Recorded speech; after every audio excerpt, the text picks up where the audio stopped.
Budaya positif ini adalah salah satu pengembangan modul 1.4 dalam pendidikan guru penggerak yang mengenai budaya positif di lingkungan sekolah kita ya di SMP Plus Ar-Rahman. Lanjut saja, sudah kenal juga ya, kita tidak perlu perkenalan. Kita lanjutkan budaya positif. Yang akan kita bahas di sini adalah mengenai budaya positif ya Bapak Ibu. Ini adalah budaya yang bisa kita kita terapkan di dalam lingkungan sekolah kita.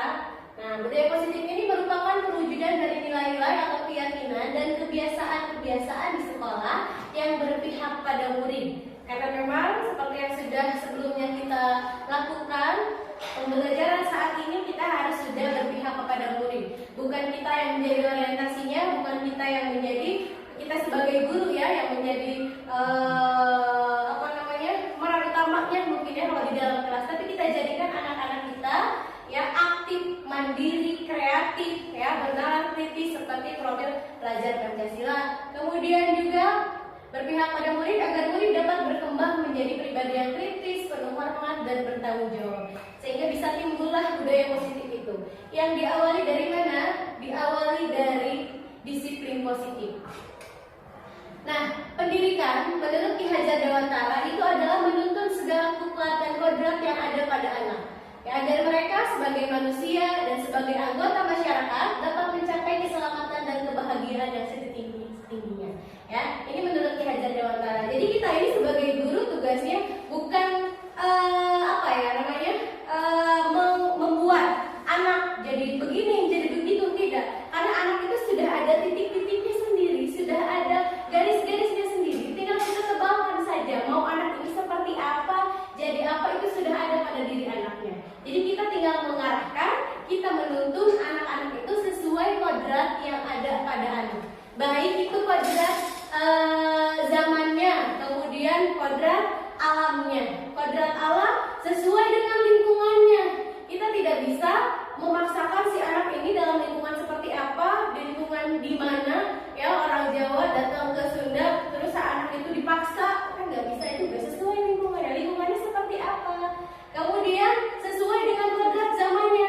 Kita juga tidak bisa memaksa si anak ya mengajar, cara mengajar kita ataupun apa yang kita ajarkan sesuai dengan zamannya kita, karena tentu zamannya anak dan zamannya kita sudah berbeda ya. Apalagi zaman sekarang sudah canggih teknologinya. Kalau mungkin kita yang sudah berusia kan dari segi teknologi itu tertinggal, anak-anak lebih hebat. Kalau sekarang kita kasih tugas mereka video, anak-anak itu lebih canggih, lebih hebat, lebih bagus, lebih menarik. Karena apa? Mereka belajar sendiri untuk memperkaya diri mereka dari sisi teknologinya. Nah, itulah kita tidak bisa samakan ya, sesuai dengan kodrat zamannya. Nah, di sini salah satu bentuk budaya positif yang dikembangkan di sekolah adalah menerapkan disiplin positif. Disiplin positif adalah disiplin tanpa ancaman atau tanpa hukuman. Menerapkan disiplin positif dapat meningkatkan kesadaran siswa dalam membentuk karakter positif. Disiplin positif dapat dibuat melalui kesepakatan antara guru dan siswa agar siswa merasa terlibat dan bertanggung jawab dalam menjalankan disiplin tersebut. Jadi untuk skala kecilnya mungkin kita di kelas, ketika kita melaksanakan pembelajaran, kita bisa buat disiplin positif ini, ya. Dengan cara apa? Tadi, nah disiplin ini dengan menerapkan, membuat kesepakatan antara guru dan siswanya dulu nih. Kita buat kesepakatan di dalam pembelajaran, ya, yang biasanya timbul di dalam pembelajaran seperti apa? Ada yang tidur, ada yang ngobrol, ada yang makan, ada yang bolak-balik ke kamar mandi. Seperti itu kan biasanya. Kita melihat kenyataan seperti itu, kita bisa buat kesepakatan dulu. Nanti kalau ada yang tidur, apa? Nanti kalau misalnya ada yang bolak-balik ke kamar mandi, nanti atau ada yang begini-begini, kan kita bisa lihat ke situ. Kita buat bersama anak-anak di kelas, membuat kesepakatannya dulu antara guru dan murid. Selanjutnya, motivasi perilaku manusia. Ini anak-anak itu melakukan disiplin tadi itu terkait dengan motivasinya. Ada anak-anak yang melakukan hal tersebut itu karena menghindari ketidaknyamanan atau hukuman, seperti yang sudah tadi disampaikan ya, ini sebetulnya untuk mendapatkan imbalan atau penghargaan, untuk menjadi orang yang mereka inginkan dan menghargai diri sendiri. Jadi melakukan kedisiplinannya itu ya beda-beda ya, tergantung motivasi yang ada di dalam dirinya. Ada yang karena hukuman, karena saya disiplin, saya datang ke sekolah tepat waktu, saya mengerjakan PR, itu karena takut dihukum oleh Pak Firman, takut dihukum oleh Pak Yogi gitu kan. Nah, karena ketakutan gitu ya. Nah, untuk yang kedua, karena bisa mendapatkan imbalan atau penghargaan. Karena Miss Marina ini suka bawa penghargaan ke kelas, bawa coklat, bawa permen atau alat tulis, sehingga si anak itu ketika melaksanakan tugas dari Miss Marina itu selalu semangat. Ya, itu motivasinya yang ini satu tingkat di atas yang tadi ya, menghindari ketidaknyamanan hukuman. Kalau tadi karena takut.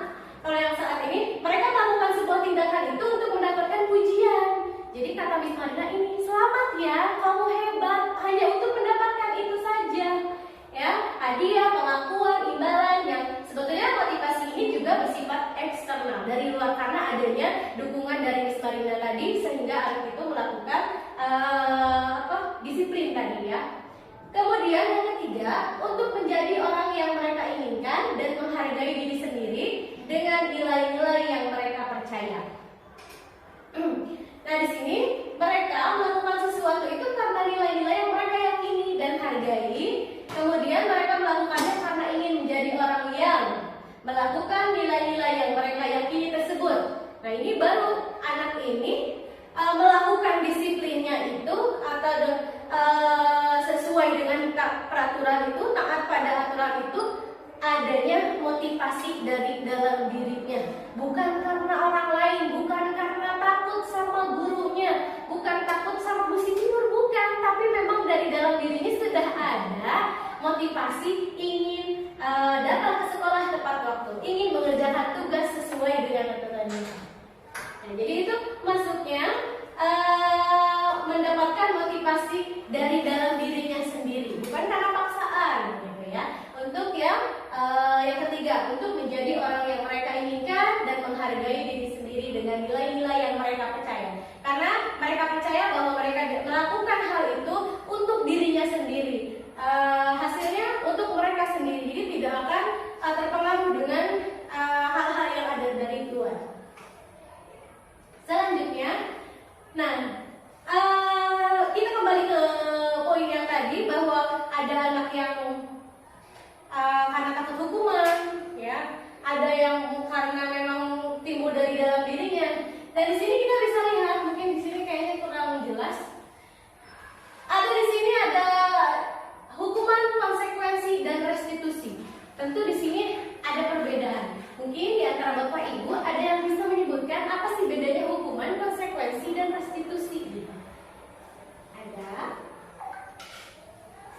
sudah lihat ya, ini poin-poinnya tentang hukuman. Nggak kelihatan? Nggak jelas ya, guru? Oh ya, tapi yang sangat jelas ya kakak besar ya. Ya udah gini.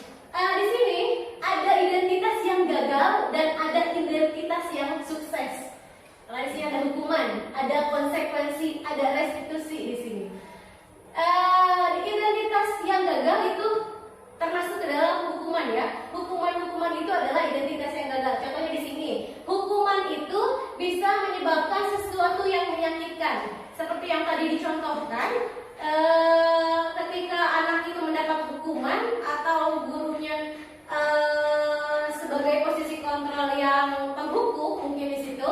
Nah, maka si anak itu akan merasa sakit hati, tidak nyaman, merasa menjadi korban ketidakadilan ya, dan malah justru akan menimbulkan hal-hal yang negatif lainnya ya. Kemudian di sini ada konsekuensi. Kalau konsekuensi berarti sesuatu yang terjadi itu sudah ada kesepakatannya dulu. Nanti kalau kamu begini, konsekuensinya seperti ini. Nanti kalau misalnya aturannya seperti ini, ketika melanggar berarti konsekuensinya seperti ini. Itu sudah tertulis. Berbeda dengan hukuman.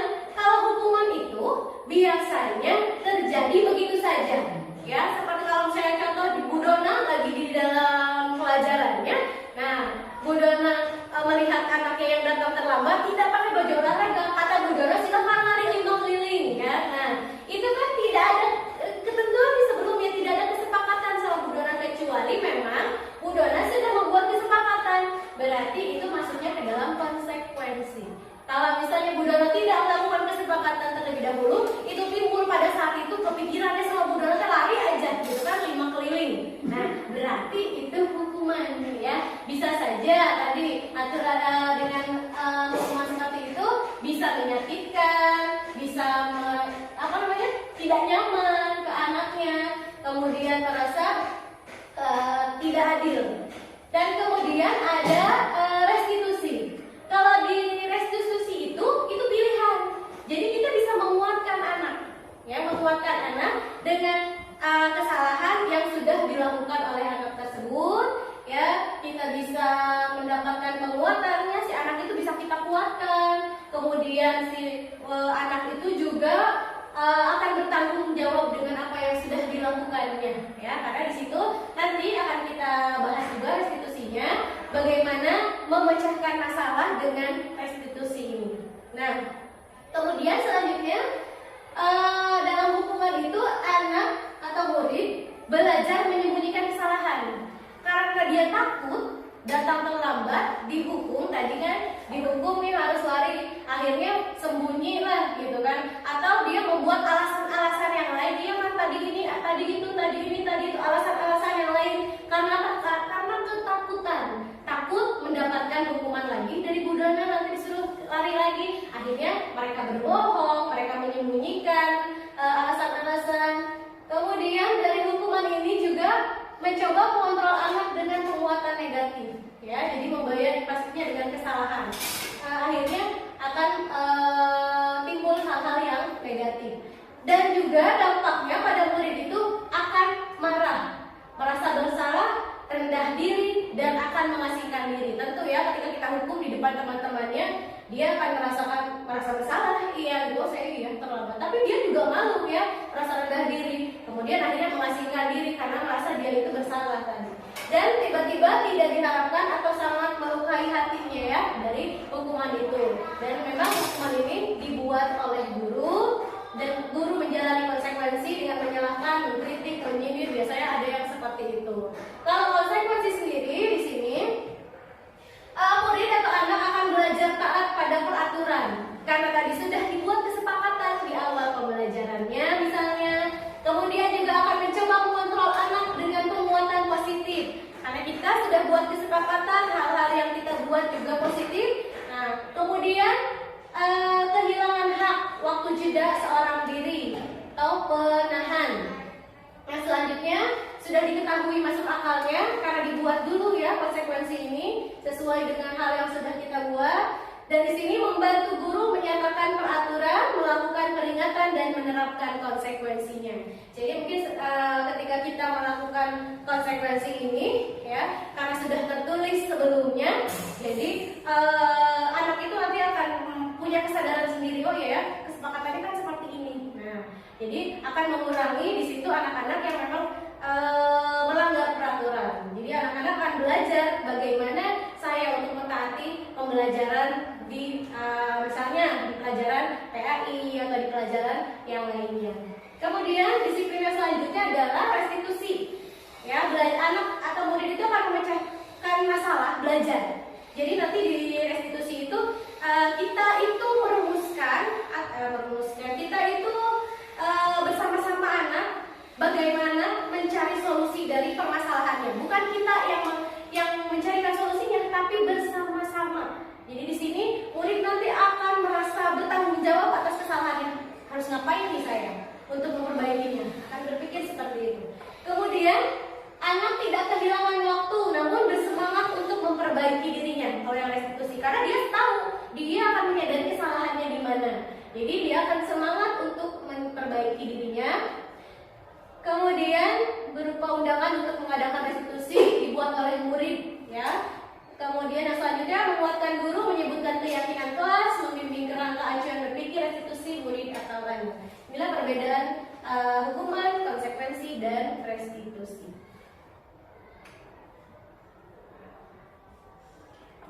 Nah, tadi sudah kita singgung di dalam konsekuensi itu tentu harus adanya kesepakatan antara guru dan murid. Sekarang kecilnya kita di dalam kelas, sebelum kita masuk ke kelas, sebelum kita memulai pembelajaran, kita bisa buat dulu kesepakatannya. Ya, seperti yang sudah kita lakukan sebetulnya ya, di SMP Plus Alamat ini sudah kita biasakan di awal tahun pembelajaran kita buat dulu kesepakatan kelasnya supaya murid bisa taat kepada aturan yang kita buat. Kita di sini antara murid dan guru, bukan hanya kesepakatan yang dibuat oleh guru.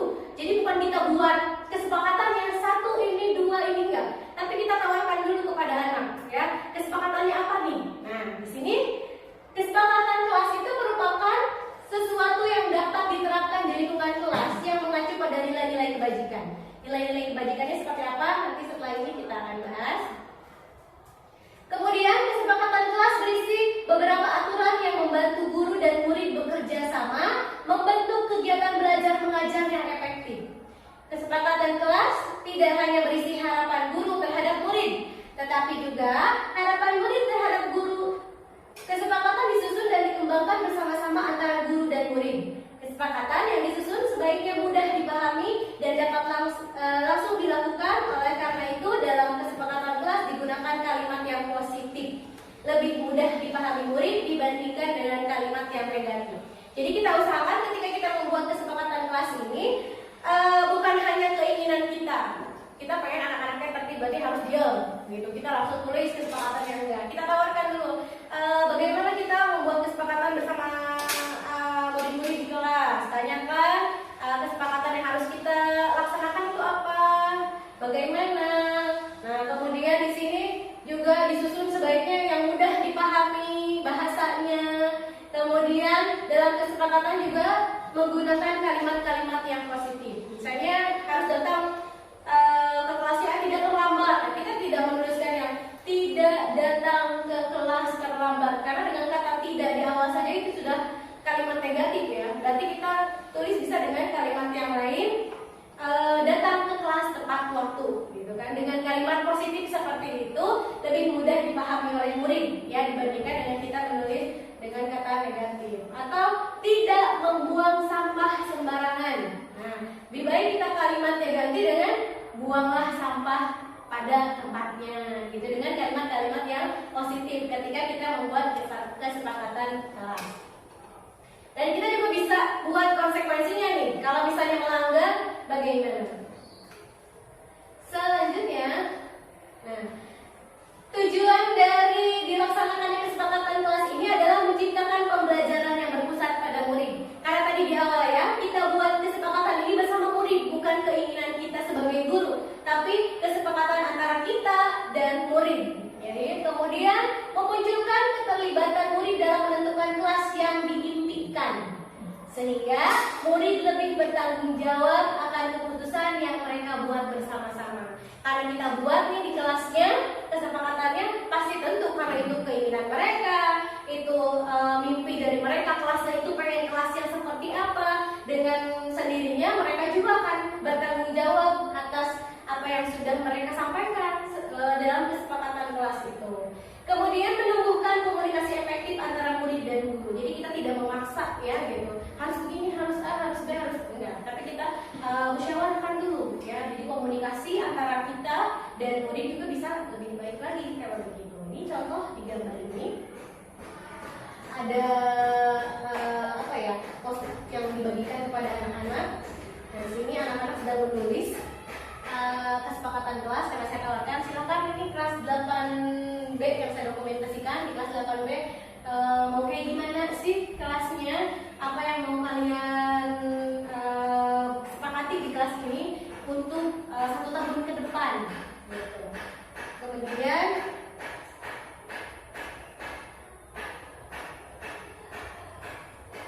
ini kesepakatan kelas yang sudah kita buat dengan berbagai macam masukan.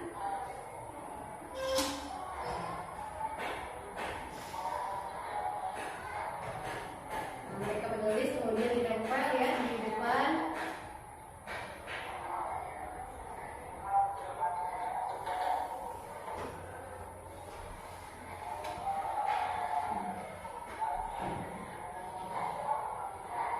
Pasti tentu beda-beda ya setiap anak ini menulis di kertas ini sebanyak ini dengan jumlah di kelas 8B dengan jumlah 26 orang, 26 masukan juga, meskipun ada beberapa yang sama intinya. Nah, itu ya baru sampai sini. Kemudian hasilnya seperti ini. Dan setelah kita musyawarahkan nih, ini ada masukan seperti ini, gitu, setuju tidak? Setuju. Yang setuju kita masukkan di sini sampai akhirnya ada 5 poin yang kita jadikan kesepakatan. Yang pertama, datang ke kelas tepat waktu. Kemudian mengikuti pembelajaran dengan baik, berbicara sopan, harus menjaga kebersihan, dan dibolehkan makan permen di situ ya, makan permen karena katanya kalau makan permen nggak apa-apa ya, daripada kita makan nasi di kelas yang sambil makan ya udah, asal kalau misalnya mau makan nasi juga boleh, asal bagi-bagi semua sekelas. Ternyata pada nggak mau, akhirnya kita buat kesepakatannya makan permen aja ya udah, ngapain, penting nggak ngantuk gitu kan, itu tidak jadi masalah ya gitu. Ya, itu tergantung ke gurunya masing-masing kalau untuk kesepakatan itu. Nah, ini contoh yang sudah saya lakukan di kelas. Sebetulnya masih ada ya yang lainnya di kelas-kelas yang lainnya. Saya masukkan 1 kelas. Nah, tadi ya disiplin positif akan melahirkan nilai-nilai kebajikan ya tadi disebutkan. Dari disiplin itu, dari keyakinan kelas itu yang sudah tadi kita buat, tentu akan lahirlah nilai-nilai kebajikan. Ya, di sini yang diambil sebetulnya banyak nilai-nilai kebajikan. Yang saya ambil di sini adalah nilai kebajikan pada profil pelajar Pancasila. Yang diantaranya yang pertama adalah beriman dan bertakwa kepada Tuhan Yang Maha Esa, berakhlak mulia. Pelajar di Indonesia harus memiliki akhlak dan hubungan yang baik dengan Tuhan Yang Maha Esa dan memahami ajaran agama serta kepercayaannya. Itu untuk menumbuhkan kepada anak ya, kepada murid-murid kita bahwa pelajar di Indonesia itu harus memiliki akhlak yang baik. Apalagi kita melihat saat ini ya, sangat dari sisi akhlak itu sangat krisis sekali mungkin ya. Anak-anak lebih senang dan seringnya itu kan berselancar di dunia maya gitu kan. Mereka melihat apa yang mungkin belum dipergunakan, diperuntukkan usianya, ataupun hal-hal yang lainnya sekarang bebas bisa kita lihat, anak-anak lihat ya. Nah, di sini juga sehingga menimbulkan banyak sekali akhlaknya ya, dari sisi akhlak yang memang perlu kita tekankan anak-anak saat ini gitu. Kemudian yang kedua, berkebinekaan global. Nah, di era globalisasi seperti saat ini, maka membuat pelajar Pancasila harus tetap mempertahankan budaya luhur, lokalitas, identitas, dan tetap berpikiran terbuka dalam berinteraksi dengan budaya lain. Jadi anak-anak itu harus bisa terbuka dengan budaya yang ada di sekitarnya, ya, budaya luhur, lokalitas, identitasnya.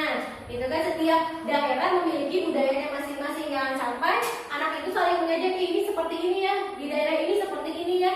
Nah, kita ajarkan kepada anak-anak supaya kita bisa saling menghormati, menghargai perbedaan ya. Perbedaan itu indah, seperti itu kan. Kemudian yang ketiga, gotong royong. Sebagai sebuah kemampuan untuk melakukan kegiatan secara kolektif dan sukarela. Kita ajarkan anak-anak itu gotong royong, bersama-sama, saling membantu. Karena kalau dilihat sekarang, nah jangankan mungkin di anak-anak ya, gitu. Kita juga terkadang seperti itu. Ada bareng-bareng, tapi kita sendiri-sendiri gitu. Ada duduknya bersama-sama, tapi kita masing-masing sudah fokus sama gadget, fokus sama handphone. Akhirnya ya masing-masing orang lain ada apa, ya kita tidak membantu. Atau justru di jalan misalnya, contoh lainnya sedang ada di jalan, ada orang yang jatuh, ada yang tertabrak. Sekarang kan budaya orang sekarang bukannya nolong, malah divideoin dulu biar viral ya gitu. Nah di situ kan berarti kurang ya gotong royongnya. Ada temannya yang terjatuh, bukannya dibantu, malah dia videoin gitu kan. Nah di sini kurang sekali ya, makanya kita bangkitkan nilai kebajikan pada profil pelajar Pancasila ini. Selanjutnya, mandiri. Mampu mengatur pikiran, perasaan, dan perilaku dirinya untuk mencapai tujuan belajarnya. Jadi anak sudah bisa mengatur pikirannya bagaimana saya dengan tugas sekolah, dengan kegiatan sekolah, kemudian dengan hal-hal yang lainnya. Kemudian bernalar kritis.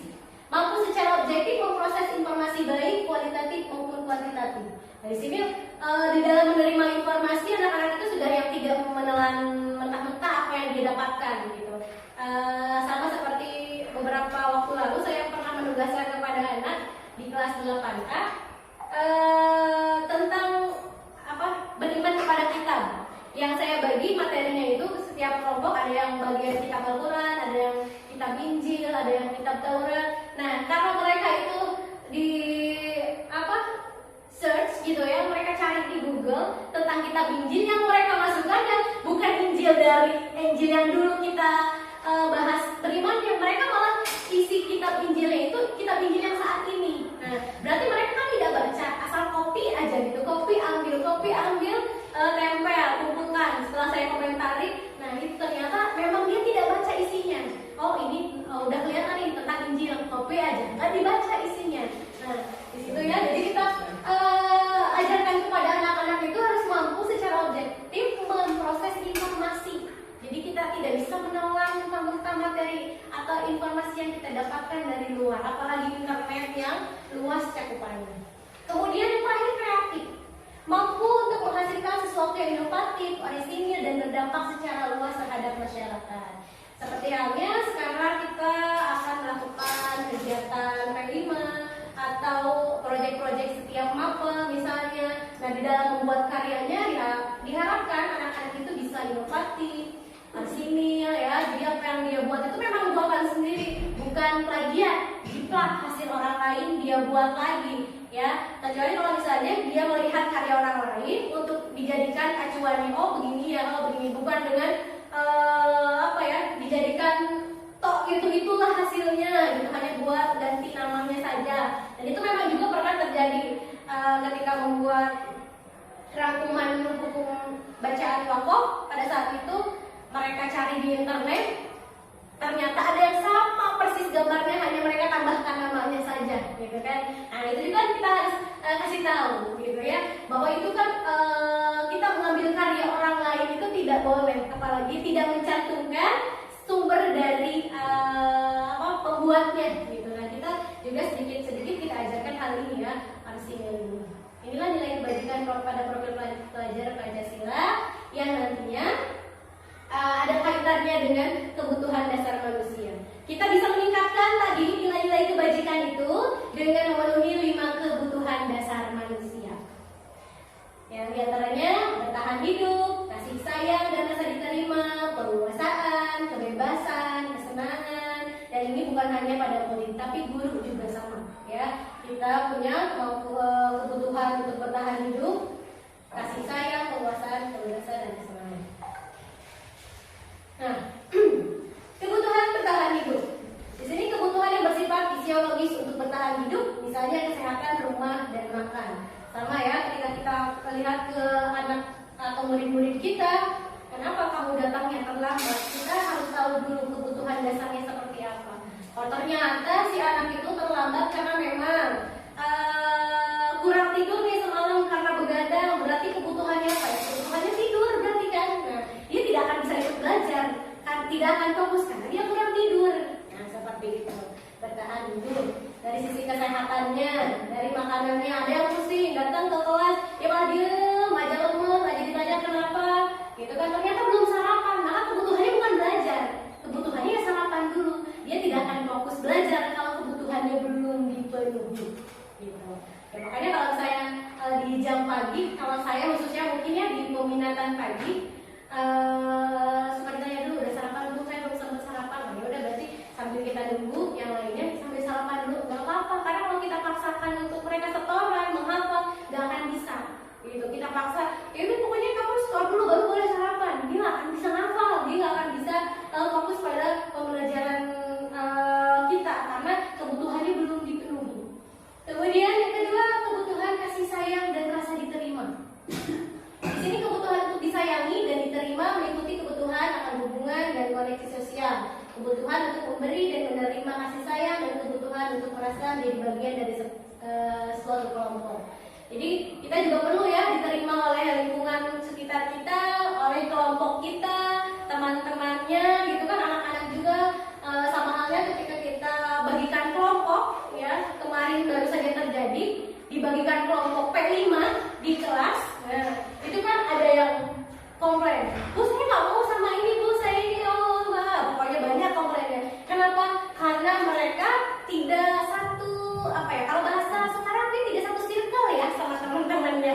Ya merasa dia tidak merasa diterima di dalam kelompoknya gitu, karena beda, sudah beda sama teman-temannya. Bu nanti kalau saya bikin project sama dia nggak akan bisa karena saya nggak nyambung sama teman-temannya. Nah, dia merasa tidak nyambung sama teman-temannya, merasa terasing, dan jadinya merasa tidak diterima nanti akhirnya ya. Nah, makanya kita berarti lihat kebutuhan dasar dari murid-murid kita. Kemudian penguasaan. Ini berhubungan dengan kekuatan untuk mencapai sesuatu, menjadi kompeten, menjadi terampil, diakui atas prestasi dan keterampilan kita, didengarkan dan memiliki rasa harga diri. Penguasaan ya di sini. Jadi anak-anak itu atau murid-murid itu butuh hal ini ya, kebutuhan dasarnya. Kalau misalnya contohnya kita di dalam kelas melakukan pembelajaran, kemudian melakukan penilaian, tapi penilaiannya tuh atau soal ya atau tes, tapi kita tidak periksa lah gitu ya. Ya udahlah, bagus kok, yang penting ngerjain gitu ya, yang penting ngerjain. Padahal di situ butuhlah anak kita lihat penguasaan anak ini sampai sejauh mana kompetensinya, keterampilannya, prestasinya. Kita tidak bisa menyamaratakan semua anak karena setiap anak itu punya punya sesuatu yang berbeda, punya keunikannya masing-masing gitu ya. Tentunya dari bakatnya, dari minatnya, dari kemampuannya pasti berbeda. Selanjutnya kebebasan. Kebutuhan akan kemandirian, otonomi, memiliki pilihan dan mampu mengendalikan arah hidup seseorang. Anak-anak dengan kebutuhan kebebasan yang tinggi menginginkan pilihan. Dari sini seperti yang kita lakukan mungkin di sini di dalam program peminatan, anak-anak memilih sendiri kebutuhannya gitu kan. Mereka senangnya apa nih gitu kan. Mereka bisa memilih, mampu mengendalikan dirinya sendiri. Oh saya sukanya ini, saya sukanya ini. Meskipun terkadang ada beberapa anak yang cuma ikut-ikutan aja gitu ya. Itu kita bisa mampu ya di dalam kebebasan ini mengendalikan arah hidup anaknya ya, itu tergantung kepada dirinya masing-masing. Nah, anak-anak dengan kebutuhan kebebasan yang tinggi akan menginginkan pilihannya sendiri. Kemudian selanjutnya adalah kesenangan. Sini kebutuhan untuk mencari kesenangan, bermain dan tertawa ini ya. Ini mungkin bukan hanya anak-anak atau murid-murid ya, kita juga sama butuh mencari kesenangan, kita butuh bermain ya, kita butuh tertawa gitu. Tidak hanya murid sama, berarti kalau kita juga butuh hal ini, berarti murid juga butuh gitu ya. Nah, jadi mungkin kita bisa lihat di dalam kelas atau khususnya di dalam kelas yang biasanya yang sudah mulai bosan, sudah mulai lelah, sudah mulai ngantuk. Nah, berarti anak-anak ini butuh kesenangan. Kita sediakanlah ice breaking, game dulu supaya menghidupkan fokusnya. kemudian perasaannya itu biar tumbuh lagi gitu ya, dan merasa senang lagi gitu kan dengan kita buat hal-hal yang menyenangkan. Oke, selanjutnya, nah setelah kita tahu kebutuhan dasar manusia ini, selanjutnya, nah ketika ada tadi murid-murid yang melakukan kesalahan tadi atau tidak sesuai dengan aturan, kita bisa melakukan dengan 5 posisi kontrol. Sudah kita tahu nih kebutuhannya apa, kita sudah tahu kesalahannya apa, misalnya tidak sesuai dengan kesepakatan kelas yang kita buat. Nah, kita di sini kita bisa melakukan penyelesaiannya dengan 5 posisi kontrol ini. Kita bisa jadi penghukum, bisa menjadi pembuat merasa bersalah, kemudian bisa jadi teman, bisa jadi pemantau, dan bisa menjadi posisi kontrol gereja. Nah, di sini nggak penghukum, ya mungkin sama ya. Kalau misalnya saya rasa, saya ingat-ingat saya pernah melakukan yang ke-5 ini. Penghukum tentu, ya membuat merasa bersalah, ya gitu ya. Kemudian jadi teman, ya. Pemantau tentu sekali ya, kalau begitu. Nah, yang mungkin baru kemarin saya coba itu adalah di posisi manajer. Dan alhamdulillah hasilnya sangat baik ya. Nanti akan saya lihat bagaimana prakteknya. Di sini penghukum, mungkin pada kebanyakannya seperti ini. Kita kadang juga kita tidak bisa yang kalau misalnya ada anak yang melakukan kesalahan, itu biasanya dengan refleks gitu ya. Kamu begini. Nah, sekarang penghukum itu bisa menggunakan hukuman fisik atau verbal. Orang-orang yang menjalankan posisi penghukum senantiasa mengatakan bahwa sekolah melakukan sistem dan alat yang dapat lebih menekan murid-murid. Biasanya mengatakan seperti ini, patuhi aturan saya atau awas, misalnya begitu kan? Kamu selalu saja salah, pasti selalu yang terakhir selesai. Itu kan itu hal-hal yang sebenarnya sedikit ya ini, tapi ke anak itu jadi apa? Garang. Ya. Tidak manunis. Iya. Kemarin ada tugas ya dari ibu. Oh iya, aku lupa tuh kan. Lupa lagi. Nah, mungkin seperti itu ya, kurang lebih. Nah, kenapa lupa? Gitu kan? Kadang dengan nada tinggi, gitu kan, sehingga anak yang beberapa anak mungkin ada yang ketakutan dengan seperti itu, tapi ada beberapa anak juga biasa aja, gitu kan? Ada yang seperti itu. Nah, kemudian membuat merasa bersalah. Ini juga sama, saya pernah begini. Karena udah pusing-pusing gitu kan ya sama anak. Aduh, kamu ya, ibu tuh udah capek begini. Nah, jadi anak-anak, ya kasihan ya ibunya. Nah, akhirnya kan anaknya merasa begitu. Anak sendiri bukan. Oh iya, ke anak sendiri apalagi. Ke anak sendiri mungkin membuat merasa bersalah yang paling sering gitu ya. Betul ya, Miss? Iya. Tadi kok dipasirin. Oh iya. Kirain bisa enggak. Manajer kirain udah manajer. Iya, membuat merasa bersalah ini pada posisi ini biasanya guru akan bersuara lebih lembut. Nah, mungkin di sini gurunya bahasanya, suaranya, gitu kan lebih lembut, teknikal kan, begitu ya di kelasnya. Kemana sih kok belum setoran, gitu kan? Ya, aduh, udah nungguin dari tadi kemana ya, gitu kan? Tahu udah capek. Iya, betul sekali ya itu. Mungkin ini sering juga kita lakukan ya, membuat merasa bersalah ini. Membuat orang merasa bersalah akan menggunakan keheningan yang membuat orang lain merasa tidak nyaman, bersalah atau rendah diri. Kata yang keluar biasanya, ibu sangat kecewa sekali dengan kamu. Ibu teteh sangat kecewa sekali ya sama kalian, ditungguin buat setoran ternyata nggak ada, gitu kan? Itu mungkin di situ, iya. Akhirnya besoknya pada datang gitu tadi kan, betul ya? Iya, yang satu orang itu kan yang datangnya. Boleh sebut nama. Jangan evaluasi guru lain berbagi. Iya. Kemudian berapa kali Bapak harus memberitahukan kamu gitu kan? Misalnya Pak Yogi mungkin kan anak-anaknya berapa kali Bapak bilang kamu tuh ngafalin ya gitu kan? Nah, mungkin seperti itu. Satu katanya. Belum 3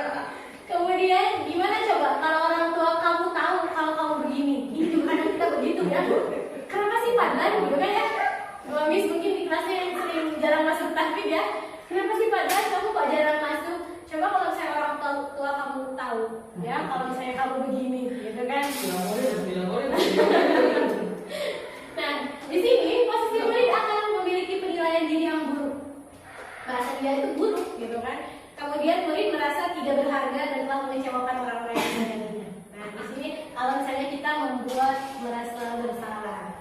Kemudian selanjutnya teman. Mungkin saya juga di posisi kontrol ini ya. Apalagi sekarang kalau misalnya kita lihat di kelas 8 itu, kelas 8 B ya, yang selalu itu yang mereka itu ke guru itu udah kayak teman aja gitu kan, udah menganggap ya sama mungkin ya, ya semuanya gitu, udah kayak teman, hai bu gitu kan, ngerangku nah gitu kan ya. Nah di sini kalau misalnya kita pada posisi ini ya, dengan kita ngasih tahu menyelesaikan masalah dengan anak-anak ini yang kalau kita dalam posisi kontrol ini itu tidak akan menyakiti murid, namun akan tetap berupaya mengontrol murid melalui persuasi. Posisi teman pada guru bisa negatif ataupun positif. Nah, misalnya di sini contohnya yang mereka akan katakan gurunya itu, ayo bantulah guru bapak ya, kamu jangan terlambat ngaji misalnya. Atau misalnya Pak Firman ke Agil, ayo bantu bapak ya, ayo Agil yuk kita belajar gitu kan. Nah sebagai teman posisinya dikit aja, tapi bapak kan belajar dikit aja.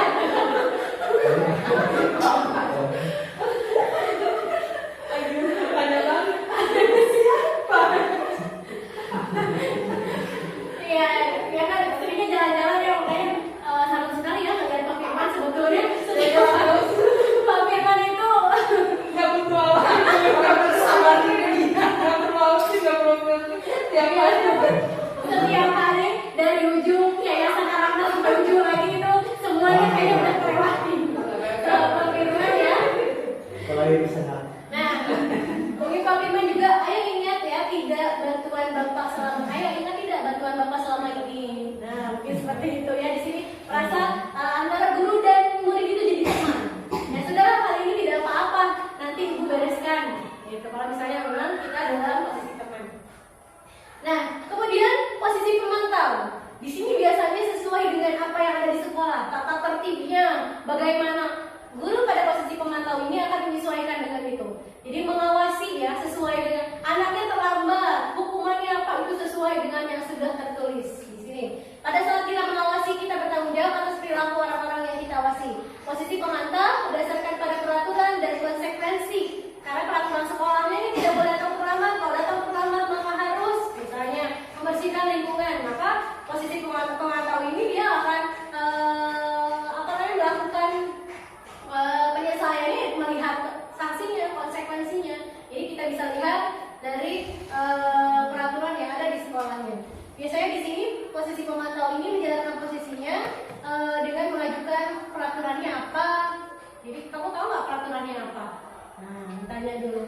Kemudian konsekuensinya bagaimana? Itu sesuai dengan yang ada. Seorang pemantau sangat mengandalkan perhitungan, catatan dan data yang dapat digunakan. Ini udah berapa kali di pelajaran tidak masuk tahfidz gitu kan? Kenapa saya contohkan pelajaran? Cuma contohnya ya, istirahat maaf. Nah, iya pemantau. Jadi kita memantau dari buktinya ya, ada buktinya, ada perhitungannya, ada catatannya, ada data. Gitu. Kalau misalnya satu pemantau ini. Dan yang terakhir adalah posisi manajer yang sebetulnya baru saya rasakan dampaknya yang berbeda pada anak. Ini sudah saya lakukan di sekolah kemarin. Sebetulnya pada awalnya saya lakukan manajer ini, posisi kontrol manajer ini berdasarkan tugas. Tapi ternyata saya coba ada beberapa murid yang melakukan kesalahan dan saya coba ini itu dampaknya luar biasa. Gitu. Posisi manajer ini posisi mentor di mana guru berbuat sesuatu bersama dengan murid, mempersilahkan murid mempertanggungjawabkan perilakunya. Jadi bukan kita yang kamu salahnya ini harus begini, tidak. Tapi justru kita mempersilahkan murid mempertanggungjawabkan perilakunya. Apa yang harus dia lakukan? Mendukung murid agar dapat menemukan solusi atas permasalahannya sendiri. Bukan kita yang mencari solusi, tapi murid yang mencari solusinya. Kemudian seorang manajer telah memiliki keterampilan di posisi teman, dia sudah dekat, berarti maupun pemantau, dan dengan demikian bisa terjadi di waktu-waktu tertentu kembali kepada kedua posisi tersebut bila diperlukan. Namun bila kita menginginkan murid-murid kita menjadi manusia yang merdeka, mandiri dan bertanggung jawab, maka kita perlu mengacu pada restitusi yang dapat menjadikan murid kita seorang manajer bagi dirinya sendiri. Nah, ya di sini kita bisa menjadikan mereka seperti ini, manusia yang merdeka, mandiri, bertanggung jawab. Karena apa? Karena tadi di sini, ya mereka itu menemukan solusi atas permasalahannya sendiri, kemudian bertanggung jawab atas masalahnya sendiri. Bukan kita yang mencarikan solusinya. Karena kalau kita carikan solusinya, oh iya saya salahnya itu harus begini gitu kan. Tapi kalau dia yang berpikir sendiri, dia tahu ke arah mana yang harus mereka perbaiki. Nah di sini di manajer ini murid diajak untuk menganalisis kebutuhan dirinya maupun kebutuhan orang lain. Di sini penekanan bukan pada kemampuan membuat konsekuensi, namun dapat berkolaborasi dengan murid bagaimana memperbaiki kesalahan yang ada. Jadi kita berkolaborasi dengan anaknya, dengan muridnya, bagaimana nih memperbaiki kesalahan kita. Nah di sini kalau seorang manajer itu akan berkata apa yang kita yakini. Kembali ke keyakinan keras. Kalau misalnya dia melanggar keyakinan keras yang sudah kita buat, kemudian apa kamu meyakininya? Jika kamu meyakininya, apakah kamu bersedia memperbaikinya? Jadi di sini kan mikir, iya saya tadi yang terlambat, saya datang kelas terus harus gimana dong? Nah, berarti bersedia tidak memperbaikinya. Nah, di sini ya. Kemudian jika kamu memperbaiki ini, hal ini menunjukkan apa tentang dirimu kedepannya, atau bayangan dia itu, keyakinan dia itu seperti apa sih dirinya di masa depan nanti? Apa rencana kamu untuk memperbaiki hal ini? Nah ini kan juga menuntut dia untuk mengatasi masalahnya. Gimana nih supaya saya tidak datang terlambat ke sekolah? Gitu. Itu mereka akan secara tidak sadar bertanggung jawab atas kesalahan yang sudah dilakukan. Saya sedikit nih Bu sebentar terkait yang terakhir ini posisi manajerial. Nanti kan akan Ibu dan Pak Dea dilanjutkan kepada sesi kompetensi sosial emosional lalu ke coaching Pak. Jadi ini kalau manajer masih mentor, lebih jauh lagi itu ada yang namanya coaching. Coaching itu coach. Ini Bu Dona coach ya, kalau misalnya di dunia olahragaan itu coach. Nah coaching di situ itu sama tadi seperti yang Bu Leni ceritakan, bagaimana mereka tergugah hatinya, apa yang diyakini, apa yang bisa diperbaiki. Kita itu hanya memberikan pertanyaan tematik, dan betul solusinya bukan dari kita, tapi dari anaknya. Kalau solusi dari kita, ya kita itu menjadi guru yang otoriter dan cek ibu kan versi itu sama versi murid belum tentu cocok. Yang cocok itu versi murid dengan versi murid. Begitu. Jadi nanti ada sesi coaching. Nah sekarang di sini Ibu dan Bapak Guru sekarang untuk memahami bagaimana coaching itu bisa dilakukan, boleh searching sendiri-sendiri. Jadi coaching itu nggak hanya dalam dunia sport aja, tapi dimasukin sekarang dalam manajemen kelas. Nanti juga bisa dampaknya pada diri sendiri. Ketika diri mengalami satu hal yang tidak mengenakan, ada kekecewaan pada diri yang disebabkan oleh banyak faktor, entah itu faktor eksternal atau internal. Tapi diri kecewa, diri itu kecewa banget nih, diri sendiri itu kecewa banget. Itu kita bisa jadi self coaching buat diri kita sendiri. Gitu. Karena kita udah tahu sebenarnya. Jadi nggak perlu lagi blaming, nggak perlu lagi menyalahkan, mencari-cari siapa yang salah. Itu cari lagi jawabannya dalam diri. Kenapa saya jadi begini? Kira-kira yang bisa berubahnya apa ya? Solusinya gimana? Cari diri sendiri. Teman itu menjadi teman aja. Jadi kita tidak ketergantungan menjadi bestie yang sebesti-bestinya. Mereka hanya menjadi pendengar aja, karena kita butuh untuk didengarkan, butuh untuk mengekspresikan. Oleh perempuan 200.000 kata atau 20.000 kata per hari. Bayang kalau ibu nggak ada teman di rumah, atau suami ibu teh cici yang peduli sama ibu. Ibu pengen ngomong, yang gitu ada di. Oh, Firman satu lagi belum disebut. Ada ya? Bu Firman. Bu Firman dia kan ada ibu-ibu tuh pengen ngomong. Nah, maka itu ujungnya jadi perselingkuhan nih. Saya juga. Karena ada kebutuhan yang tidak dipenuhi di dalam rumah. Ya Bu. Jadi ini modal yang bagus buat ibu, bukan hanya Bu Leni, saya juga ini kan teman-teman yang lain belum memiliki kesempatan untuk menjadi guru penggerak, tapi ilmunya kita serap. resources, sumber-sumber lain yang cari. Nah, browsing atau segala macam. Bagaimana proses coaching itu dilakukan? Ini emang dilakukan oleh Federasi Coaching Indonesia. Kalau mau jadi coach juga ada sertifikasinya, ada sertifikatnya. Itu 1 kali sesi itu lebih dari psikolog kalau ada goyangan-goyangan dan lain-lain. Kalau coaching itu lebih harganya per jamnya itu lebih daripada dokter jiwa, lebih dari psikiater.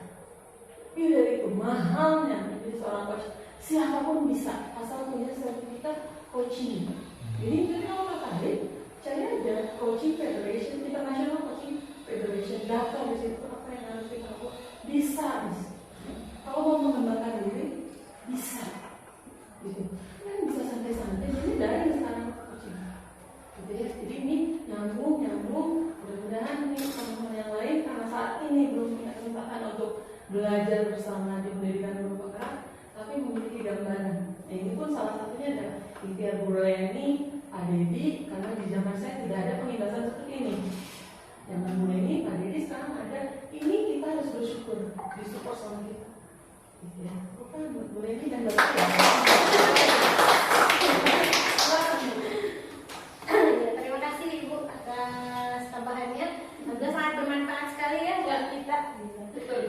Oke, kita lanjutkan ke segitiga restitusi. Ini sebenarnya dulu juga saya bingung ini kenapa ada hubungannya dengan segitiga restitusi. Saya juga baru dengar apa sih restitusi itu gitu kan. Oke, segitiga restitusi ini adalah lihat di sini. Ini contohnya ya. Untuk menyelesaikan masalah yang tadi kita itu manajer itu, nah dengan cara segitiga restitusi ini kita bisa yang pertama menstabilkan identitasnya dulu, ya, menstabilkan identitas anaknya dulu. Kemudian kita bisa yang kedua validasi tindakan yang salah, apa sih yang salah dari anak itu. Kemudian kita menanyakan keyakinannya, apakah ini sesuai dengan keyakinan kamu, apakah ini sesuai dengan nanti gambaran kamu nanti apa yang kamu impikan nanti. Nah di sini di dalam segitiga restitusi ini yang nanti yang sudah saya lakukan ini contoh gitu. Di sini kasusnya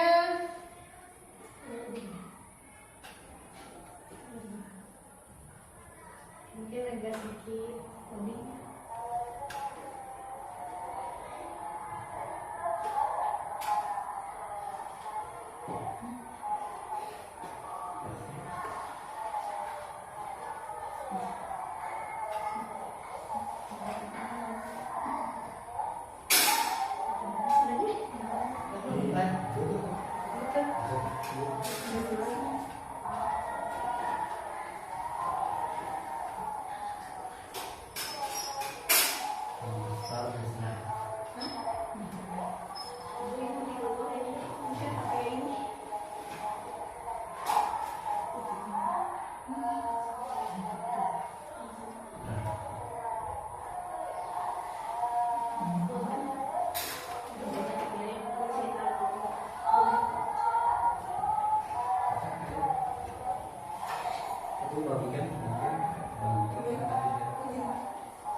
Dari mana nih Hasna kok baru datang gitu kan.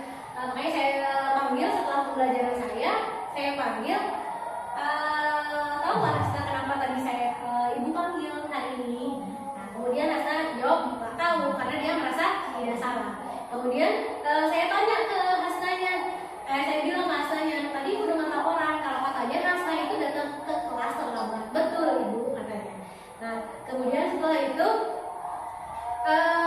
apa alasan Hasna? Kenapa Hasna terlambat datang ke kelas?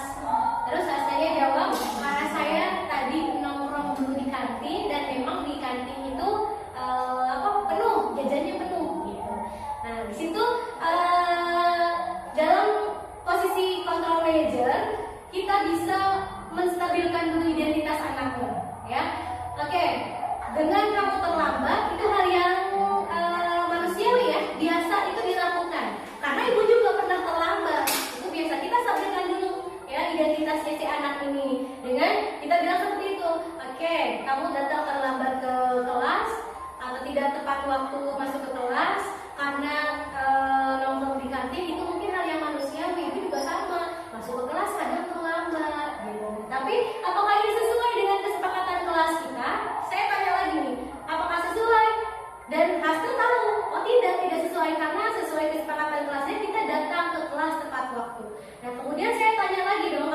sudah begitu, nah kalau begitu apa yang harus dilakukan untuk memperbaiki kesalahannya gitu. Jadi biarkan dia yang berpikir sendiri. Ya udah, berarti nanti kalau misalnya waktu istirahat lagi saya tidak terlambat datang ke kelas lagi, ya jajannya ya tidak terlalu lama, tidak ada nongkrong di kantin. Dia sudah punya penyelesaiannya. Otomatis dengan begitu dia sudah punya penyelesaiannya, dan ketika dia sudah menjawab, berarti saya tidak boleh nongkrong di kantin, saya tidak lama-lama di kantin. Itu sudah sebuah penyelesaian buat dia. Kita hargai, ya ibu hargai usaha kamu untuk memperbaiki ini, gitu ya. Dan untuk selanjutnya, semoga Hasna tidak terlambat lagi masuk ke kelas. Itu kan sudah jadi kita stabilkan dulu identitasnya, kita tanya apa alasannya, kita tidak langsung yang kenapa kamu datang, kenapa terlambat, kenapa gitu. Kadang kita juga seperti itu, gitu kan. Tapi dengan cara seperti ini, anak bisa berpikir sendiri apa kesalahannya, anak juga bisa menemukan solusinya sendiri dan bertanggung jawab atas apa yang sudah dilakukan. Dan setelah saya tanya tanggapannya,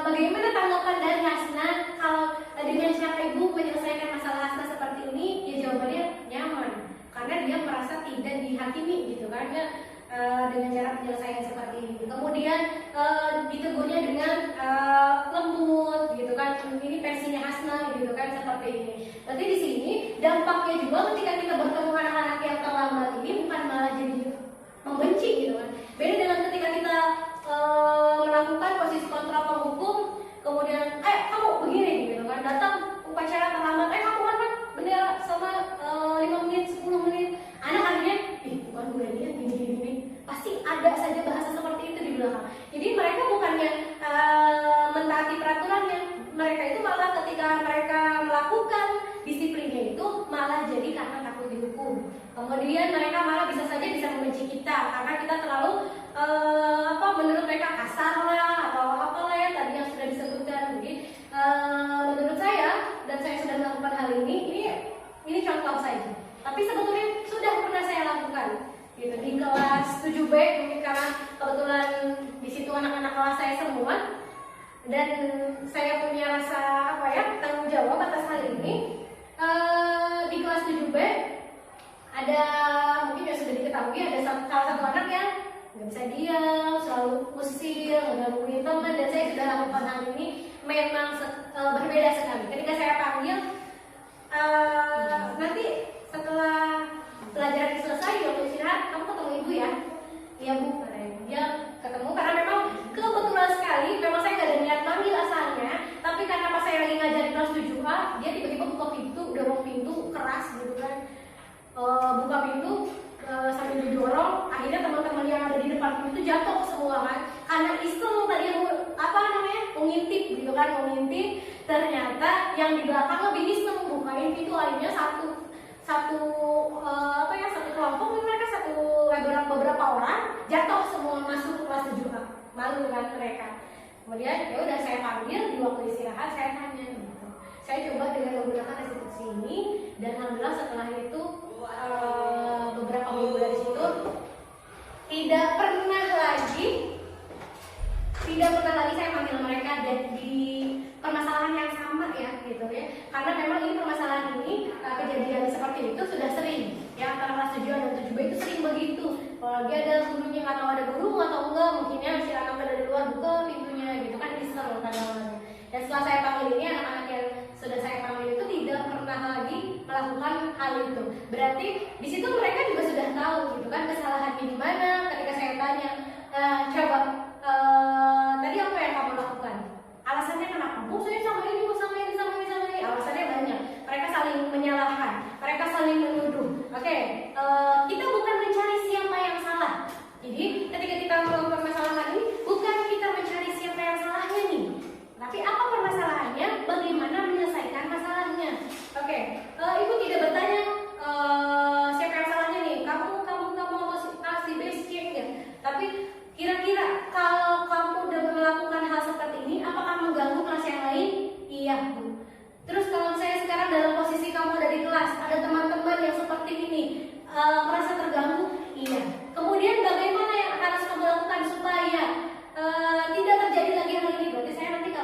nggak ada guru atau gurunya belum datang, saya nggak boleh begini. Dia sudah punya jawabannya sendiri. Berarti mereka sudah merasa bertanggung jawab kalau begitu, dan sampai hari ini alhamdulillah ya, mudah-mudahan tidak ada lagi gitu.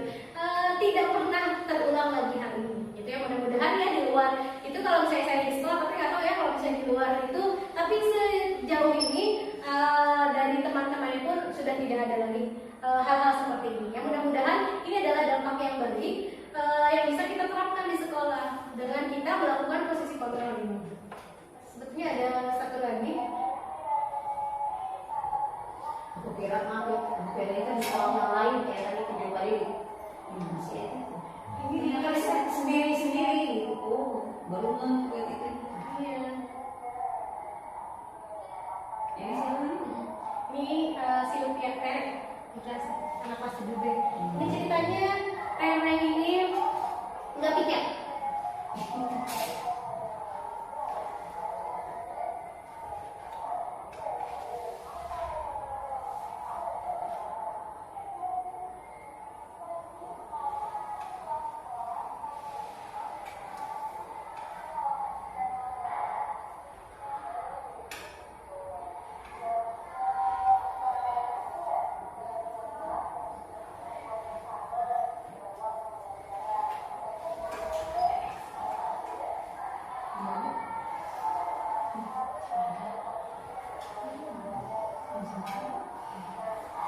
Satu lagi.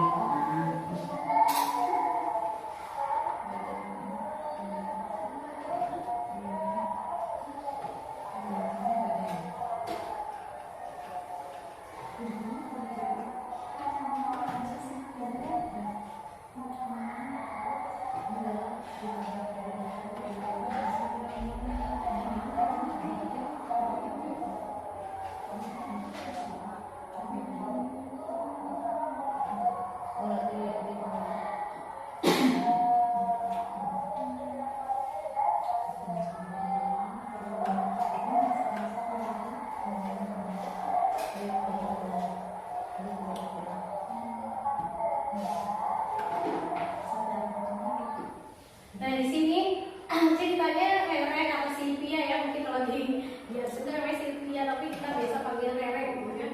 Rere ini tidak piket. Biasanya kan kita piket itu pulang sekolah baru membereskan kelas gitu ya. Dan Rere ini langsung pulang, jadi nggak piket dulu. Gitu teman-temannya komplain dong. Kenapa itu Bu, Rere nggak piket gitu. Nah yaudah, dan memang saya juga butuh ini. Saya panggil, ternyata memang tahu nggak Rere kenapa Ibu panggil hari ini? Ya, jawabnya saya tahu karena kemarin saya tidak piket. Kenapa Rere tidak piket? Karena langsung pulang ke rumah. Jadi malah dia tidak sama tentang jamaah juga nih, gitu. Karena langsung piket habis dari harusnya harus piket, sholat asar dia langsung pulang, gitu. Kemudian saya tanya alasannya karena langsung pulang. Kemudian saya juga di situ langkah awal ya kita menstabilkan dulu identitasnya. Oke, Rere kemarin tidak piket. Oke, Rere kemarin tidak mengikuti piket bersama teman-teman. Itu tidak jadi masalah, gitu. Nah, tetapi bagaimana nih, gitu kan, cara Rere untuk memperbaiki yang sudah saya lakukan ini? Dan Rere pun jawab, ya berarti mulai besok harus mengingat lagi jadwalnya, atau justru minta diingatkan oleh teman, atau Rerenya melihat jadwal yang ada di kelas. Nah, mereka atau anak-anak ini sudah tahu jawabannya, dan memang hal ini tidak sesuai dengan kesepakatan kelas kita. Dan konsekuensinya apa? Pada saat itu kita buat konsekuensinya, kalau tidak melaksanakan piket berarti harus membantu pada piket di hari berikutnya. Dan Rere juga tadi sudah menyadari, berarti Rere harus membantu piket tadinya. Tadi yang disebutkan oleh Rere, berarti selain harus diingatkan piket, dia juga harus mengganti piket yang hari kemarin ke hari ini, gitu. Nah setelah itu baru kita sudah divalidasi, sudah distabilkan identitasnya, baru kita meyakinkan. Berarti Rere harus bagaimana, sesuai tidak dengan nilai-nilai yang sudah kita buat? Ternyata tidak. Bagaimana ke depannya? Ya berarti harus begini, begitu. Itu sudah punya jawaban sendiri dari Rerenya, dan kita harus menghargai apa yang sudah disampaikan oleh Rere ini. Oh ya udah terima kasih, sangat menghargai apa yang sudah diusahakan oleh Rere untuk mengganti piketnya, untuk memperbaiki ke depannya. Itu harus kita apresiasi juga supaya ke depannya ketika dia mendapatkan kesalahan yang sama, tentunya dia dengan sadar akan memperbaiki apa yang sudah dia lakukan. Dan tanggapan dari Rere-nya,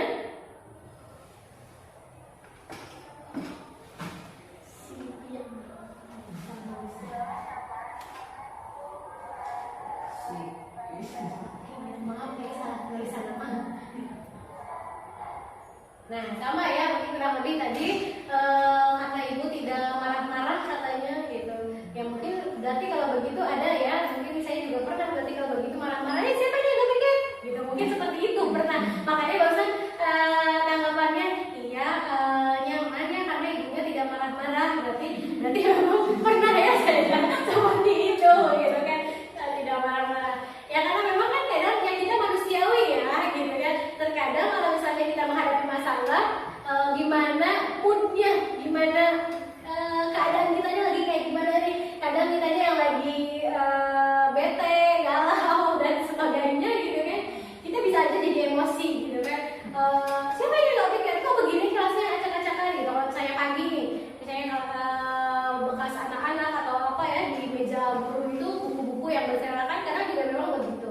Tapi kalau saya lagi sadar, ya mungkin ya pasti saya tanya dulu ini kenapa begini, alasannya apa ini, siapa ini yang pikir hari kemarin itu kenapa tidak dibereskan gitu kan, alasannya apa kenapa tidak dibereskan. Oh ternyata tadi ada yang begini, ada yang begitu. Mereka ya kita dengarkan alasannya apa supaya dengan tidak memotong-potong lah ya. Kalau misalnya anak-anak sedang memberikan alasan ya kita dengarkan saja gitu ya, tidak memotong udah gitu kadang begitu ya. Mungkin itu pengalaman dari saya mungkin seperti itu.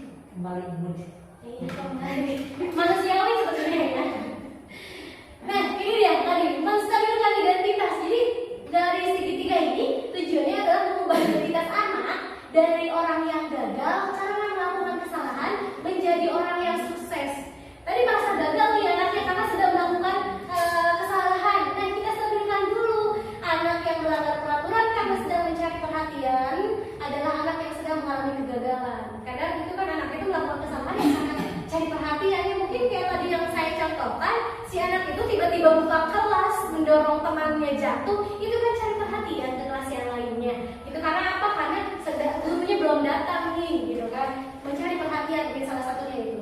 Dia mencoba untuk memenuhi kebutuhan dasarnya, namun ada benturan. Apa kebutuhannya?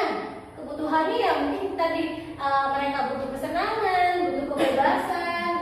Kemudian kalau kita ingin menjadi reflektif, kalau kita mengkritik dia, maka kita akan tetap membuatnya dalam posisi gagal. Gitu. Jadi bukan dengan cara kita kritik dia, kamu salah nih, gitu kan? Bukan seperti itu. Kemudian kalau kita ingin menjadi reflektif, maka kita harus meyakinkan si anak dengan cara mengatakan kalimat-kalimat ini. Berbuat salah itu tidak apa-apa. Tidak ada manusia yang sempurna. Saya juga pernah melakukan kesalahan seperti itu. Sebenarnya itu manusiawi ya. Jadi kita bisa menyelesaikan ini. Bapak atau ibu itu tidak tertarik mencari siapa yang salah, tetapi bapak ibu ingin mencari solusi dari permasalahannya. Jadi yang intinya kayak ini, kita cari solusinya, gitu. Biasanya kayaknya mana itu? Bekerja, Kemudian kamu berhak merasa begitu. Apakah kamu sedang menjadi teman yang baik buat dirimu sendiri? Ya mungkin dia melakukan kesalahan itu sedang ada yang tidak terpenuhi tadi ya, sedang merasa gagal atau frustasi, atau kayak sekarang mungkin ada kasusnya yang sedang terjadi pada anak-anak yang putus gitu kan, putus cinta akhirnya galau, jadi belajarnya tidak fokus. Nah kan sedang bersahabat dengan dirinya sendiri gitu kan. Karena memang di anak-anak remaja mungkin seperti itu ya gitu. Biasanya mereka belum bisa menempatkan gitu ya, mana posisi kita sedang ada di sekolah atau sedang ada di luar. Mereka bawa perasaan yang mereka rasakan itu ke sekolah, akhirnya harus belajar gitu. Nah inilah menstabilkan identitas. Yang kedua, kita validasi kesalahannya. Menurut teori kontrol,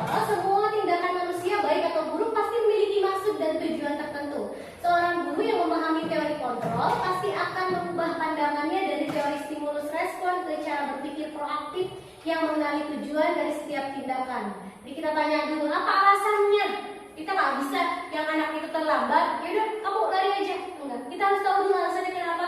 Ya mungkin ternyata motornya mogok, ternyata atau misalnya kehabisan bensin di jalan, gitu kan. Kita tidak tahu hal-hal yang bisa saja terjadi begitu saja tanpa direncanakan. Makanya kita tanyakan dulu alasannya.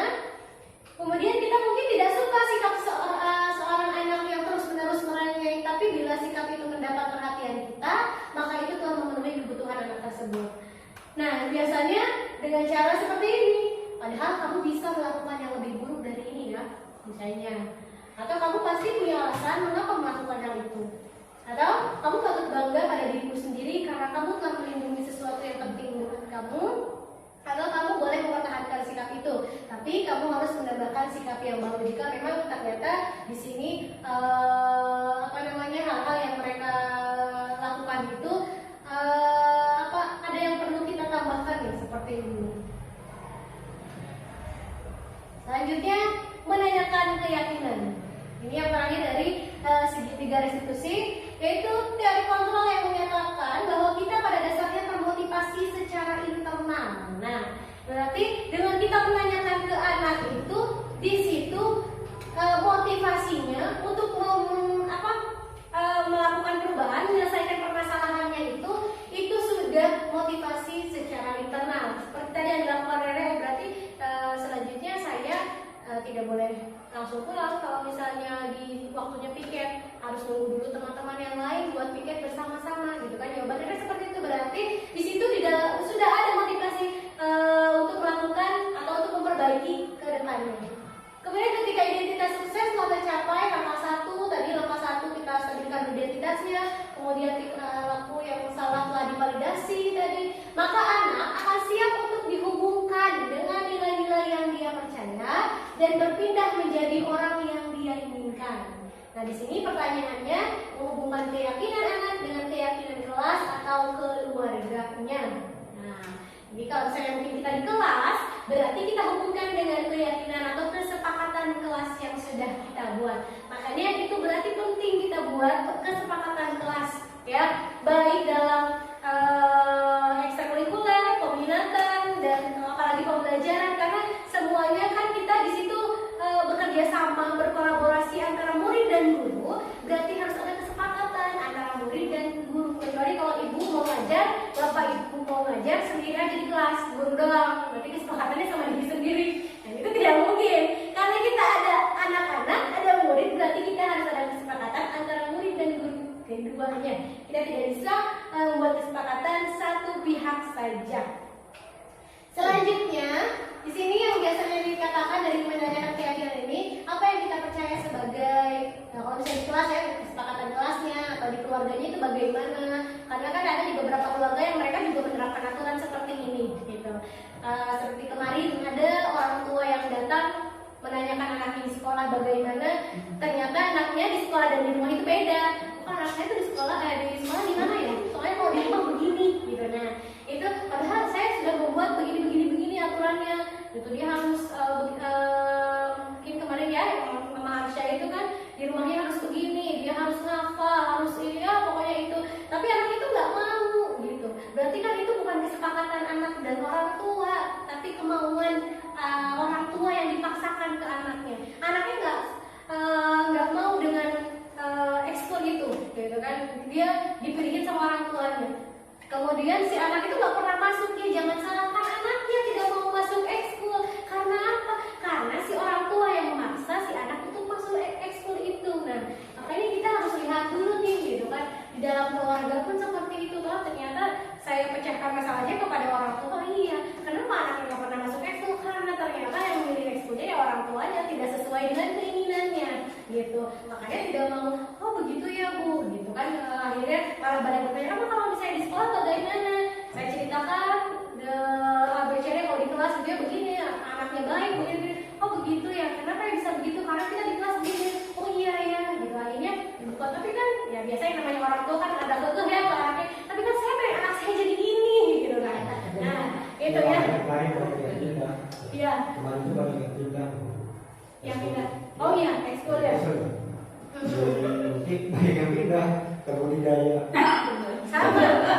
sama peminatan yang lain juga mungkin begitu ya, karena apa, pada awalnya mungkin bisa saja mereka itu memang belum ada motivasi ya dari dalam dirinya. Saya ikut sama lah ya di Tarfi juga, saya begitu nanya, kamu kenapa ikut Tarfi? Nggak tahu, nggak pengen aja. Kebanyakan yang itu pengen aja gitu kan, berarti memang belum ada kesadaran dari dirinya. Atau ada yang nanya nih, yang jawabannya iseng-iseng, saya nanya, kamu kenapa milihnya ini? Ya ikutan aja, namanya teman-teman di sini gitu. Berarti mereka belum punya motivasi gitu kan. Nah, itu perlunya berarti ya ditekankan oleh kita nih ya, guru-guru kepada anak-anak ya, seperti itu. Kemudian apa nilai-nilai umum yang kita telah sepakati, kita kembalikan ke kesepakatan kelas gitu. Sama ya, kalau kayak di Tahfidz, peminatan ini Tahfidz saya juga gitu buat kesepakatannya. Kita masukkan berapa ayat. Terus udah gitu kita mau bahas tahsin nih, di jam keberapa tahsinnya. Terus nanti, tapi kita boleh ada istirahatnya ya, karena kita 3 jam nih gitu kan. Mau makan dulu, sarapan dulu ya silakan. Nanti ketika nanti kita panggil lagi, sudah sesuai dengan kesepakatannya, mereka nggak akan bisa komplain sama kita. Bukan kita gini, bukan akan begitu. Karena kita bisa menjalankan sesuai kesepakatan tadi. Jadi ketika mereka melakukan kesalahan seperti beberapa waktu lalu mungkin, Bu saya izin ke atas ya ngambil Quran, ternyata mereka lama sekali nih balik lagi kemana, oh ternyata ke kantin dulu. Jadi saya kalau misalnya seperti itu, balikin lagi kesepakatannya, ada jajan ke kantin nggak? Boleh makan tapi tidak pergi ke kantin. Oh ya ini emang nggak ada ya. Mereka sudah sadar berarti gitu. Makanya di sini apa nilai umum yang kita telah sepakati itu berarti penting sekali kita sebelum memulai kita buat dulu kesepakatan bersama anak-anak murid kita. Kemudian apa bayangan kita tentang kelas yang ideal? Nah itu dalam pembuatan kesepakatan kelas itu seperti itu. Coba bayangin, kamu pengen kelas kamu tuh gimana? Bu, saya pengen kelasnya ada AC-nya. Oh bukan begitu, gitu kan? Bukan dari situnya. Pengennya kayak gimana? Yang nyaman, yang bersih. Oh iya bu, pengen yang bersih. Oh berarti kita harus gimana? Harus menjaga kebersihan. Itulah yang mereka, yang jadi masukan dari mereka, hasil dari kesepakatan itu. Kita musyawarahkan hasil kesepakatan yang tadi. Bisa menjadi untuk membangun kelas yang ideal sehingga mereka bisa mentaati peraturan yang sudah dibuat bersama. Kemudian kamu mau jadi orang yang seperti apa nantinya? Kamu mau gini-gini aja, gitu kan? Mau jadi apa sih cita-citanya? Apakah dengan kamu jadi polisi ini caranya harus begini misalnya? Atau kamu pengen jadi guru caranya seperti ini? Nah, kan kita bisa kasih masukan juga. Kalau misalnya begini, kalau misalnya pengen jadi gini, berarti kita harus seperti ini. Kan kita bisa masukan seperti itu supaya mereka bisa meyakini apa yang sudah mereka impikan nanti gitu ya, bukan sekarang. Karena memang anak-anak kan mikirnya yang penting sekarang aja, nanti bagaimana nanti, kadang begitu anak-anak. Tapi kita berikan pengarahan gitu supaya kedepannya itu bisa lebih baik lagi. Tidak salah ini sudah selesai. Ya terima kasih. Nah alhamdulillah sekali ini materinya sudah selesai. Sampai jumpa di sesi belajar selanjutnya ya. Kalau yang satu lagi enggak? yang mana? Yang rahmat ini. Oh budaya positif di Rahmat. Sebenarnya budaya positif di Rahmat itu sudah berjalan ya. Kalau itu sebentar ya Bu ya, nanti kita sambungin ya. Oke, terima kasih ya Bapak Ibu sudah menyimak materi saya hari ini. Untuk budaya positif di SMP Plus Rahmat, kalau tidak salah itu ada 3. Yang pertama literasi ya, religius. Yang kedua literasi, dan yang ketiga apa ya? Satu lagi. Apa budaya positif yang ketiga itu lupa lagi Pak Dede? Budaya positif yang ketiga? Oh iya, ramah lingkungan ya. Jadi budaya positif itu ada 3, ada religius, literasi, dan ramah lingkungan. Iya, nah itu. Jadi nanti dari sisi religiusnya kita sudah jadi kebiasaan seperti duha berjamaah, murojaah, ada kelas tahfidz setiap pagi, kemudian sholat Jumat, di sini ada keputrian, kemudian juga ada sholat duhur dan sholat berjamaah dari sisi religiusnya. Sekolah mengaji juga ya programnya. Kemudian dari literasi sekarang juga sudah mulai berjalan lagi ya, dari Ibu Yuni review buku setiap 10 menit ya, 10 menit di jam pelajaran pertama ya. Nah, yang setiap minggunya setiap hari Senin ada yang review. Nah, itu juga dari literasinya. Kemudian dari ramah lingkungan juga sudah seperti buang sampah pada tempatnya. Kemudian kita menjaga kebersihan. Di sini juga di kelas di sini di budidaya juga bersih-bersih ya, di punya tempat yang ramah lingkungan juga. Nah, itu juga sebenarnya sudah jadi budaya positif di SMP Pesarama. Nah, di sini ada lagi yang mau ditanyain? Sudah cukup? Gimana Bu Nana? Oh, cukup. Iya. Oke, itu nanya. Sudah cukup ya Bapak Ibu. Oke, Bapak Ibu semuanya, terima kasih atas kesediaannya mendengarkan atau sharing ya. Kita sharing saja. Ini karena yang saya tulis, yang saya sampaikan ini berdasarkan pengalaman yang sudah saya rasakan, manfaat dari program pendidikan guru penggerak. Seperti yang sudah tadi disampaikan Bu Nina ya, meskipun belum semua bisa mengikuti program ini, tetapi semua guru-guru di SMP Kelas Rahmat bisa mengikuti dampaknya, gitu, mendapatkan dampaknya, jadi hal-hal yang positif untuk kita semua yang bisa kita terapkan. Untuk apa? Tentunya untuk kemajuan sekolah kita bersama. Semoga SMP Kelas Rahmat ini menjadi sekolah yang semakin baik lagi. Terlebih kita sudah ada di posisi sekolah penggerak, otomatis kita harus bisa berbagi dengan yang lainnya.